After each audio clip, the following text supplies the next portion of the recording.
Welcome. Welcome to today's class. Today's class is about absorption costing. এটা তোদের fourth সেমিস্টারে আমার ফার্স্ট ক্লাস। ফোর্থ সেমিস্টারে আমি কস্টিং নেব। কস্টিংয়ে আমি যে টপিকটা কভার করব সেটা হচ্ছে অ্যাবজর্পশন কস্টিং। তাহলে অ্যাবজর্পশন কস্টিং একটু পরের দিকে এই চ্যাপ্টারটা রয়েছে, তাই আমি করতে গিয়ে যা যা নতুন টার্ম পাবো বা যেগুলো আমার মনে হবে আমি এক্সপ্লেন করে করে যাব।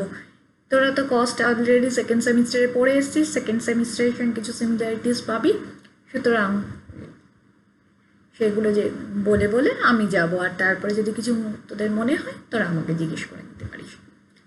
তাহলে আজকে বেসিক্যালি আমরা যেটা দিয়ে স্টার্ট করব সেটা কি, হোয়াট ইজ অ্যাবজর্পশন কস্টিং, আমরা অ্যাবজর্পশন কস্টিং কী করে অ্যাপ্লাই করব, অ্যাবজর্পশন কস্টিংয়ের সঙ্গে মার্জিনাল কস্টিংয়ের কী ডিফারেন্স রয়েছে, অ্যাবজর্পশন আর মার্জিনাল কস্টিংয়ের ক্ষেত্রে আমরা কী করে প্রফিট অ্যাসার্টেন করি, কখন কোনটা বেশি অ্যাপ্লিকেবল, এগুলো সবই আমরা দেখব ইন দ্য ফিউচার ক্লাসেস। কিন্তু আজকে আমরা কথা বলবো যেটা নিয়ে, সেটা হচ্ছে অ্যাবজর্পশন কস্টিং।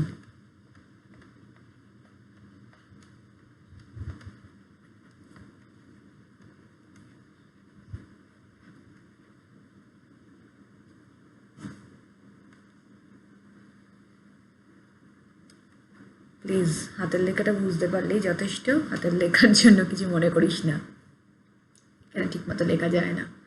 তাহলে যখন আমরা বলি absorption costing, what is absorption costing?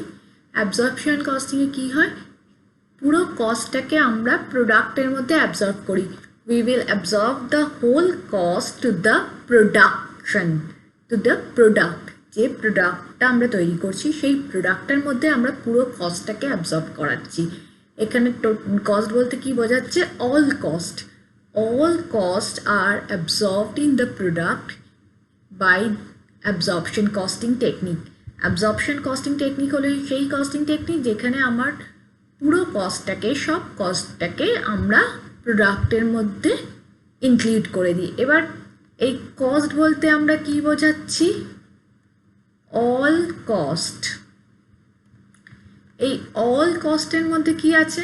এই অল কস্টের মধ্যে আছে fixed cost plus variable cost. এর আগে যখন আমি তোদের ওভারহেড করিয়েছিলাম সেম টুতে, আমরা ফিক্সড কস্ট ভেরিয়েবল কস্ট নিয়ে আলোচনা করেছিলাম। আমি আরেকবার বলে দিচ্ছি ফিক্সড কস্ট আর ভেরিয়েবল কস্টের ব্যাপারটা। What is fixed cost? Fixed cost is the cost which remain fixed throughout the production process. It will not change with the increase or decrease in the production unit. এর মানেটা কি বোঝাচ্ছে? এর মানে হচ্ছে যে আমার ফিক্সড কস্টটা থ্রুআউট দ্য প্রোডাকশন প্রসেস কিন্তু সেম থাকছে, এটা আমার চেঞ্জ হচ্ছে না। তার মানে কি, সাপোজ এক্স কোম্পানিতে প্রোডাকশনের জন্য আমার ফিক্সড কস্ট হচ্ছে 50,000, তাহলে এই 50,000 fixed cost will remain 50,000 what ever may be the output. Output যাই হোক না কেন এই ফিক্সড কস্টটা 50,000ই থাকবে। একটা এক্সাম্পল দিয়ে বোঝাতে পারি, যেমন ধর স্যানিটাইজার। স্যানিটাইজার এখন আমাদের যেরকম চাহিদা বেড়েছে, সব কোম্পানি প্রচুর প্রচুর স্যানিটাইজার প্রোডাকশন করছে, কিন্তু কিছুদিন আগে এই কোভিড সিচুয়েশনটা আসার আগে তো স্যানিটাইজারের এত চাহিদা ছিল না, এত স্যানিটাইজার লাগতেও না, আমাদের এত স্যানিটাইজার তৈরিও হতো না। স্যানিটাইজার মেইনলি তোর হেলথ কেয়ার সেক্টরেই কাজে লাগতো, হসপিটালে থাকতো, থাকতো, রোজ 10 বার করে কেউ স্যানিটাইজার দিয়ে হাত ধুতো না। কিন্তু এখন সেটা এখন সেটা করছে, সবাই পকেটে পকেটে একটা করে স্যানিটাইজার নিয়ে ঘুরছে। তাহলে এখন স্যানিটাইজারের চাহিদা অনেক বেড়ে গেছে, ফলে প্রোডাকশনটা বেড়ে গেছে। সাপোজ আগে যেখানে আমার যদি কোনো কোম্পানি 500 স্যানিটাইজার তৈরি করতো এবং সেই 500 স্যানিটাইজার করতে গিয়ে তার খরচা হতো 50,000 টাকা, এখানে আমরা বলছি ফিক্সড কস্টটাকে। Suppose a company is producing 500 units of sanitizers earlier. Suppose 2019-2018 একটা কোম্পানি 500 ইউনিট করে স্যানিটাইজার প্রডিউস করতো every year the company is producing 500 sanitizers and the company has a fixed cost of 50,000। তাহলে সেই 500 স্যানিটাইজারের জন্য কিন্তু কোম্পানিটাকে 50,000 বিয়ার করতে হতো ফিক্সড কস্ট হিসেবে। তাহলে 50,000 যদি 500 ইউনিটের জন্য বিয়ার করতে হয়, তাহলে পার ইউনিটের জন্য আমার ফিক্সড কস্ট কত হয়ে যাচ্ছে? ₹100। নাও সাপোজ এখন আমার প্রোডাকশন হচ্ছে 50,000। নাও এই 50,000-এর জন্য কিন্তু আমার এই ফিক্সড কস্টটা 50,000-ই রয়েছে, এটা চেঞ্জ হয়নি। তাহলে এখন আমার পার ইউনিট ফিক্সড কস্ট কত পড়ে যাচ্ছে? ₹1। 50,000-এর জন্য 50,000 খরচা হচ্ছে, তাহলে আমার পার ইউনিট 1 টাকা করে খরচা হচ্ছে। তাহলে কি বলতে পারি যে ফিক্সড কস্ট হচ্ছে সেই কস্টটা যেটা আমার প্রোডাকশন প্রসেসের সঙ্গে চেঞ্জ হয় না। প্রোডাকশন কম হোক বেশি হোক আমার একই থাকে। ইভেন ইফ যদি আমি 0 ইউনিট প্রডিউস করি তখনও কিন্তু আমাকে এই 50,000 টাকাটাই ফিক্সড কস্ট বিয়ার করতে হবে, কারণ এই কস্টটা আমাকে করেই যেতে হবে। এই কস্টটা কিন্তু আমার যদি প্রোডাকশন ইউনিটটা থাকে, আমার যদি কোম্পানি থাকে, তাহলেই আমি ওই কস্টটা বিয়ার করতেই হবে। তাহলে এটা আমরা গ্রাফিক্যালি দেখাতে পারি। আমি একটা গ্রাফিক্যালি একটু দেখানোর চেষ্টা করছি, জানি না কতদূর পারবো।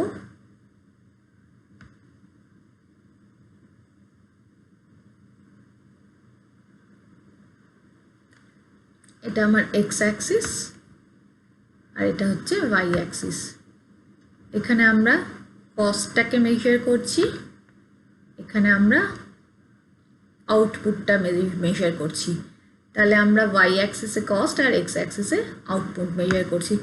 সাপোজ আমার এখানে কস্ট ধর 5,000, 10,000, 15,000, 20,000, 25,000, 30,000 অ্যান্ড সো অন। আর এদিকে আমরা ধর মেজার করছি ইউনিটটাকে, 10,000 unit, 20,000 unit, 30,000 unit, 40,000 unit, 50,000 unit and so on. তাহলে ধরা যাক আমার ফিক্সড কস্ট 30,000। তাহলে এখানে 5, 10, 15, 20, 30। তাহলে আমার ফিক্সড কস্ট লাইনটা এখান থেকে শুরু হবে। এই অরিজিন, এটা এই অরিজিনে কি হচ্ছে, আমার প্রোডাকশন 0, কিন্তু 0 প্রোডাকশন হলেও আমি কি বললাম, আমার ফিক্সড কস্টটা একই থাকবে, কমবে না। তাহলে আমার এখান থেকেই ফিক্সড কস্ট লাইনটা শুরু হবে। আর আমার যদি 50,000-ও প্রডিউস হয় তখনও কিন্তু আমার এই 30,000 টাকাই থাকবে, তার থেকে বেড়ে যাবে না। তাহলে আমার এই লাইনগুলো জয়েন করলে আমি একটা যে লাইনটা পাবো সেটা দেখবি সবসময় হরাইজন্টাল অ্যাক্সিস বা এক্স অ্যাক্সিসের সঙ্গে প্যারালাল হচ্ছে। তাহলে এটা যে এই প্যারালাল হচ্ছে, তাই এটাকে আমরা কি বলছি, এটাকে আমরা বলছি ফিক্সড কস্ট লাইন। এই ফিক্সড কস্ট লাইনটা হচ্ছে parallel to the X axis or horizontal axis. Horizontal অ্যাক্সিসের সঙ্গে এটা সমান্তরাল হচ্ছে, কারণ হচ্ছে এই ফিক্সড কস্টটা আমার কোনোভাবেই চেঞ্জ হচ্ছে না। এখন একটা মজার ব্যাপার আছে, আমরা জানি fixed cost fixed, fixed cost কখনো চেঞ্জ হয় না, ফিক্সড কস্ট হচ্ছে ফিক্সড। কিন্তু এই ফিক্সড কস্টটা পার ইউনিট কিন্তু ভ্যারি করে যায়। কিরকম ভ্যারি করে যায়? সাপোজ ফর 500 ইউনিট 50,000, তাহলে পার ইউনিট কত হচ্ছে আমার ফিক্সড কস্ট? 100। আবার 50,000-এর জন্য 50,000, তাহলে আমার পার ইউনিট কত হচ্ছে? ₹1। তাহলে দেখ আমার টোটাল 50,000 ফিক্সড আছে, কিন্তু যখন আমি 500 ইউনিট প্রডিউস করছি তখন আমার পার ইউনিট হয়ে যাচ্ছে কত? 100। আর যখন আমি 50,000 ইউনিট করছি তখন আমার পার ইউনিট হয়ে যাচ্ছে ₹1। তার মানে কি, আমার ফিক্সড কস্টটা through the production process same থাকছে, ইউনিটের সঙ্গে চেঞ্জ হচ্ছে না, কিন্তু পার ইউনিট ফিক্সড কস্ট আমার চেঞ্জ হচ্ছে। যত প্রোডাকশন বাড়ছে তত আমার পার ইউনিট ফিক্সড কস্ট কমে যাচ্ছে। তাহলে আমি যত বেশি প্রোডাকশন করব তাহলে আমার একটা প্রোডাক্টের কস্ট কিন্তু তত কমে যাবে ডিউ টু ফিক্সড কস্ট। যেহেতু আমার ফিক্সড কস্টটা ফিক্সড থাকে তাই আমার ইউনিট পিছু ফিক্সড কস্ট ইউনিট বাড়ার সঙ্গে সঙ্গে কমে যায়। আশা করি বোঝা গেল। এবার আমরা চলে যাব নেক্সট ভেরিয়েবল কস্টে। ভেরিয়েবল কস্টটা কি? ভেরিয়েবল কস্ট আমরা কি জানি? Variable cost is the cost which varies with the production process. মানে আমার প্রোডাকশন যদি বাড়ে তাহলে আমার ভেরিয়েবল কস্ট বাড়বে। Variable cost varies with the production. Production increase করলে ভেরিয়েবল কস্ট ইনক্রিজ করে, প্রোডাকশন যদি ডিক্রিজ করে ভেরিয়েবল কস্ট ডিক্রিজ করে, সেটা আমরা জানি। তাহলে এই ফান্ডার ওপর বেস করে আমাদের চলতে হবে। তাহলে সাপোজ এক্সাম্পল দিয়ে আমরা কীরকম বলতে পারি যে প্রোডাক্ট এক্সের 1 ইউনিট তৈরি করতে ₹10 হচ্ছে ভেরিয়েবল কস্ট। তাহলে 100 ইউনিটের জন্য কত হবে? ₹1000। তাহলে 10,000 ইউনিটের জন্য কত হবে? ₹1,00,000 অ্যান্ড সো অন। তাহলে আমার দেখা যাচ্ছে যত আমার প্রোডাকশন বাড়ছে আমার ভেরিয়েবল কস্টটাও কিন্তু প্যারালালি বেড়ে যাচ্ছে। তাহলে আমরা ফিক্সড কস্ট আর ভেরিয়েবল কস্টের মধ্যে কী ডিফারেন্স করতে পারি? যে ফিক্সড কস্ট আমার ফিক্সড থাকছে, ফিক্সড কস্ট আমার চেঞ্জ হচ্ছে না, কিন্তু ভেরিয়েবল কস্ট আমার কী হয়ে যাচ্ছে? ভেরিয়েবল কস্ট আমার যত প্রোডাকশন বাড়ছে তত বেড়ে যাচ্ছে। এখন একটা মজার কথা আছে যে ভেরিয়েবল কস্ট কিন্তু পার ইউনিট ফিক্সড থাকে। আমরা যেরকম দেখছিলাম যে ফিক্সড কস্ট পার ইউনিট যত প্রোডাকশন বাড়ছে কমে যাচ্ছে, কিন্তু প্রোডাকশন বাড়ুক কমুক যাই হোক না কেন পার ইউনিট ভেরিয়েবল কস্টটা কিন্তু আমার ফিক্সডই থাকছে, ওটা কিন্তু আমার চেঞ্জ হচ্ছে না, ওটা কিন্তু সেমই থাকছে। ঠিক আছে? তাহলে এটাও আমরা একটু চেষ্টা করি গ্রাফিক্যালি দেখানোর কিভাবে আমরা ভেরিয়েবল কস্ট কার্ভটা পেতে পারি।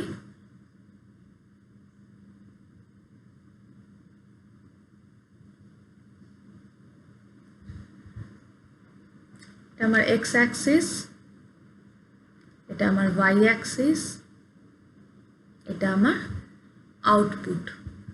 সাপোজ এখানে ধর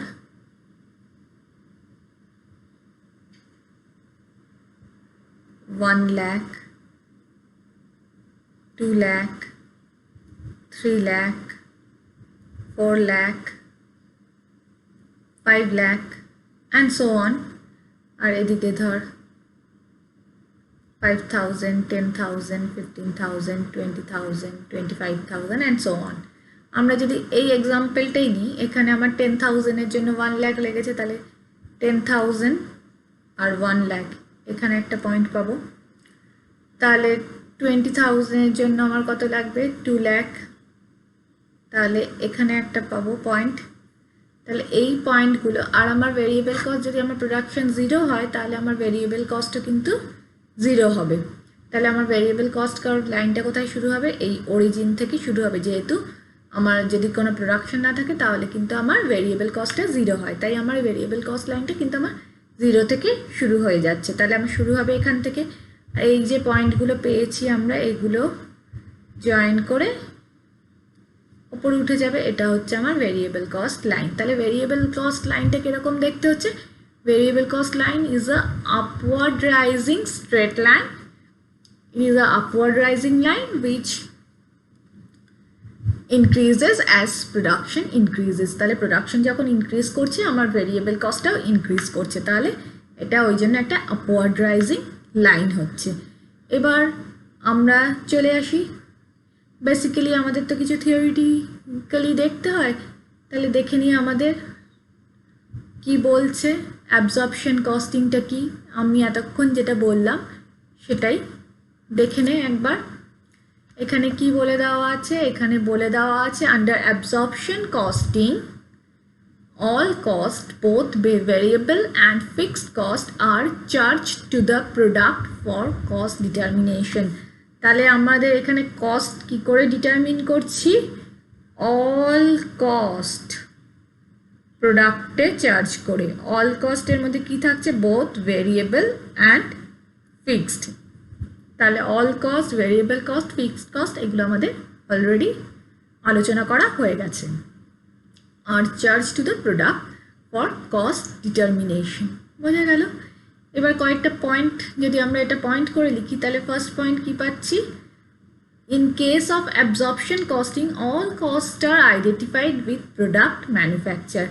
প্রোডাক্ট যেটা তৈরি করছি তার সঙ্গে আমরা সব কস্টগুলোকে আইডেন্টিফাই করছি। এটা যদি তাদের সাপোজ 2 নম্বরের প্রশ্ন আসে যে what are the objective, what are the features of absorption costing, তাহলে আমরা বলতে পারি যে name 2 features of absorption costing, তখন আমরা বলতে পারি absorption costing A all costs are identified with the product manufactured, যে প্রোডাক্টগুলো তৈরি হচ্ছে তার সঙ্গে আমরা all cost-কে আইডেন্টিফাই করছি। তারপর এটা কি, both fixed cost and variable cost are also treated as product cost. absorption costing এর ক্ষেত্রে কি হচ্ছে, both variable and fixed cost-কে আমরা product cost ধরছি। আর কি, the cost unit is made to bear the burden of full cost. cost unit, প্রত্যেকটা cost unit full cost bear করছে irrespective of the current level of operation. irrespective of current level of operation বলতে কি বোঝাচ্ছে, suppose একটা কোম্পানির 10,000 unit তৈরি করতে পারে যার জন্য তার ফিক্সড কস্ট লাগে 20,000, কিন্তু সাপোজ মার্কেটে ডিমান্ড নেই 5,000 ইউনিট তৈরি করছে। নাও এই 5,000 ইউনিট তৈরি করতেও কিন্তু 20,000 ফিক্সড কস্ট লাগছে এবং এই 20,000টাই আমরা এই 5,000 ইউনিটের ওপর চার্জ করে দিচ্ছি। আমরা কিন্তু যেহেতু হাফ প্রোডাকশন করছে তাই জন্য এই ফিক্সড কস্টটাকে হাফ, তার মানে 10,000 হিসেবে কিন্তু এই 5,000-এ চার্জ করছি না, আমরা এই পুরো 20,000-ই এই 5,000-এর ওপর চার্জ করে দিচ্ছি। তাহলে ফুল কস্টের বার্ডেনটাই হচ্ছে যত ইউনিট প্রডিউস হবে সেই ইউনিটটাই কিন্তু আমার ফুল কস্ট বার্ডেনটা নিয়ে নেবে, তারা কিন্তু বার্ডেনটা শেয়ার করবে না উইথ আনইউটিলাইজড ক্যাপাসিটি। তাহলে আমরা অবজেক্টিভ কি বলতে পারি, the objective of management under absorption costing কি বলছে, is that each product recover full cost and leave something towards profit as return on investment. বোঝা গেল যে প্রত্যেকটা ইউনিট থেকে আমরা ফুল কস্ট রিকভার করছি, আমরা যে ইউনিটটা প্রডিউস করছি সেই ইউনিটটা থেকেই কিন্তু আমরা ফুল কস্টটা রিকভার করছি এবং এই ফুল কস্টটা রিকভার করছি। তার ফলে কী হচ্ছে, আমি যদি ফুল কস্ট রিকভার করতে পারি তাহলে যখনই আমরা কস্টের ওপর একটা প্রফিট পার্সেন্টেজ অ্যাড করে সেলিং প্রাইস স্থির করছি, তাহলে যখনই একটা প্রোডাক্ট সেল হচ্ছে তখনই সে কিন্তু একটা প্রফিট আর্ন করে নিচ্ছে, এখানে কিন্তু কোনো হিডেন কস্ট আর থাকছে না। এবার আমরা একটা এক্সাম্পল দেখে নিই,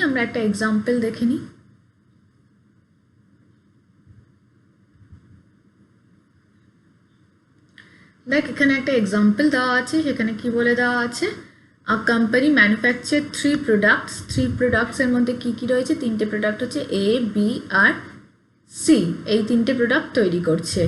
এবার এ তৈরি করতে আমার ডাইরেক্ট মেটেরিয়াল লাগছে 3 টাকা, বি এ 4 টাকা, সি এ 5 টাকা, ডাইরেক্ট লেবার 2 টাকা, 3 টাকা, 4 টাকা, সেলিং প্রাইস বলে দেওয়া আছে 10 টাকা, 15 টাকা, 20 টাকা, প্রোডাক্ট আউটপুট হচ্ছে 3টেরই 1000 ইউনিট করে।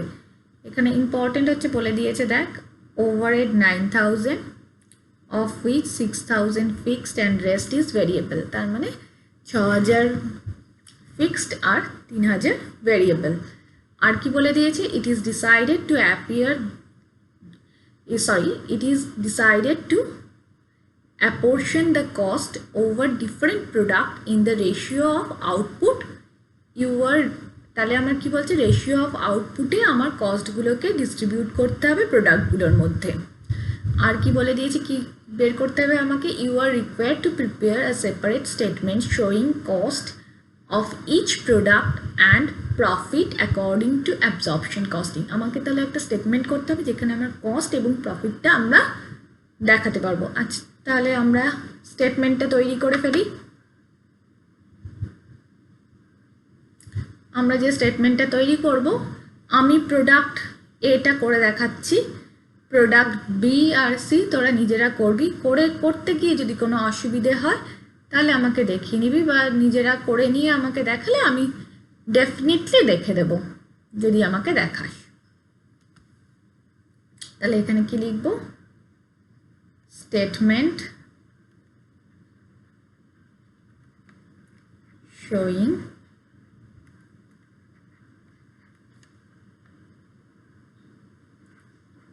cost and profit। একটা জিনিস মনে রাখবি, এখানে অবশ্যই লিখবি আন্ডার অ্যাবজর্পশন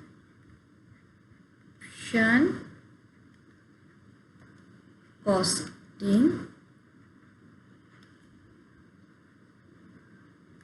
মেথড।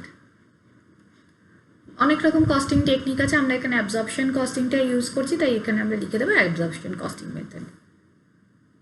আচ্ছা, এবার স্টেটমেন্টটা করে ফেলি। স্কেল দিয়ে করবি তোরা নিজেরা, লাইনটা যাতে ঠিক হয়। আমার এখানে এটা ঠিক হবে না, তোরা একটুখানি ঠিক করে করিস।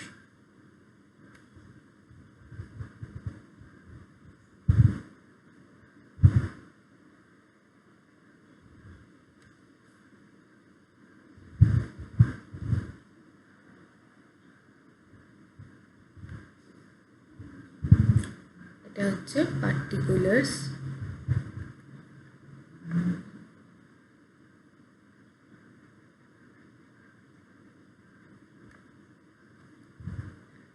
এটা হচ্ছে প্রোডাক্ট। এর ক্ষেত্রে আমাদের কি আছে, পার ইউনিট ইনফরমেশন আছে আর আছে টোটালটা। তাহলে এখানে আমরা পার ইউনিট করব আর টোটালটা করব। এরকমভাবে এখানে product B per unit total করব, প্রোডাক্ট সি এরও করবো। আমি এটা করে দেখাচ্ছি, বি আর সি তোরা নিজেরা করবি। তাহলে প্রথমেই আমাদের কি আছে, প্রথমেই আছে হচ্ছে আমাদের ডাইরেক্ট মেটেরিয়াল। তাহলে প্রথমেই আমরা যেটা নেব সেটা হচ্ছে আমাদের ডাইরেক্ট মেটেরিয়াল। তাহলে এখানে আমরা কি লিখব,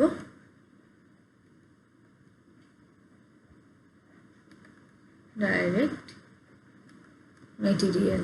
ডাইরেক্ট মেটেরিয়ালের মধ্যে পার ইউনিট হচ্ছে 3 টাকা করে, তাহলে টোটাল হয়ে যাবে 3000 টাকা। তারপরে আছে ডাইরেক্ট লেবার। ডাইরেক্ট লেবার আছে 2 টাকা করে, 2000 টাকা। তোরা একটুখানি ব্যাকে গিয়ে ভিডিওটাতে দেখে নিস ফিগারগুলো কি আছে যদি মনে না থাকে। এরপরে হচ্ছে আমাদের ওভারহেড। ওভারহেডের মধ্যে আমাদের আছে ফিক্সড আর ভেরিয়েবল। এবার ফিক্সড, আমার টোটাল ওভারহেড কত ছিল, টোটাল ওভারহেডটা আমার ছিল 9000, তার মধ্যে বলে দিয়েছে 6000 ফিক্সড, তাহলে ভেরিয়েবল হচ্ছে 3000। এবার বলেছে প্রোডাকশন ইউনিট অনুযায়ী ভাগ হবে, তাহলে 6000 ডিভাইডেড বাই কি হয়ে যাবে, আমার প্রোডাকশন ইউনিট কত, আমার প্রোডাকশন ইউনিট হচ্ছে ইচ প্রোডাক্ট 1000 করে, তাহলে হচ্ছে 3000। তাহলে আমার পার ইউনিট হয়ে যাচ্ছে ফিক্সড কস্ট 2 টাকা। আর ভেরিয়েবল কস্টের ক্ষেত্রে কি হয়ে যাচ্ছে 3000 ডিভাইডেড বাই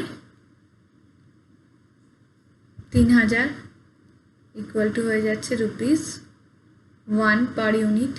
তাহলে ফিক্সড কস্ট ₹2 পার ইউনিট হয়ে যাচ্ছে 2000, ভেরিয়েবল কস্ট 1 পার ইউনিট হয়ে যাচ্ছে 1000। তাহলে এগুলো যোগ করলে আমরা পাবো টোটাল কস্ট। তাহলে আমরা পাচ্ছি টোটাল কস্ট, টোটাল কস্ট কত হয়ে যাচ্ছে 8 পার ইউনিট, টোটাল হয়ে যাচ্ছে 8,000 টাকা। আমাদের সেলিং প্রাইসটা বলে দেওয়া আছে, তাহলে প্রফিটটা আমাদের ব্যালেন্সিং ফিগার বেরোবে।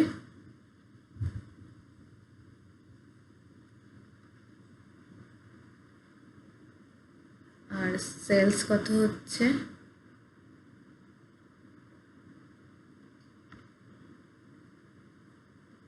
₹10, তাহলে হয়ে যাচ্ছে 10,000। তাহলে আমাদের ব্যালেন্সিং ফিগারে কত বেরোচ্ছে 2,000, আর এখানে হচ্ছে ₹2। তাহলে আমার এখানে কি হয়ে গেল 2,000 হয়ে গেল আমার প্রোডাক্ট এর প্রফিট। তাহলে আমার এখানে 2,000 হচ্ছে প্রোডাক্টের প্রফিট, আর পার ইউনিট প্রফিট হচ্ছে ₹2। তাহলে আমরা একইভাবে বি এবং সি এরটা বার করব। বার করার পরে যেটা আমরা পাবো সেই তিনটে যোগ করলে আমরা টোটাল প্রফিট পাবো। ঠিক আছে, তাহলে আমি এখানে প্রোডাক্ট এইটা করে দেখিয়ে দিলাম, বি আর সি নিজেরা করবি, করে আমাকে দেখিয়ে নিতে পারিস ঠিক করছিস কিনা। এখানে ওই স্টেপগুলো লেখাগুলো খুব ইম্পর্টেন্ট, এগুলো মুখে মুখে তো আমরা সব ঠিক করব, কিন্তু এটার ওই যে আউটলুকটা এটা খুব ম্যাটার করবে, এই ভাগগুলো খুব ম্যাটার করবে, আগে পরেটা খুব ম্যাটার করবে। তাহলে তোদের স্টেটমেন্ট অফ প্রফিটটা কী করে আমরা অ্যাবজর্পশন কস্টিংয়ের ক্ষেত্রে করব সেটা আমি একটু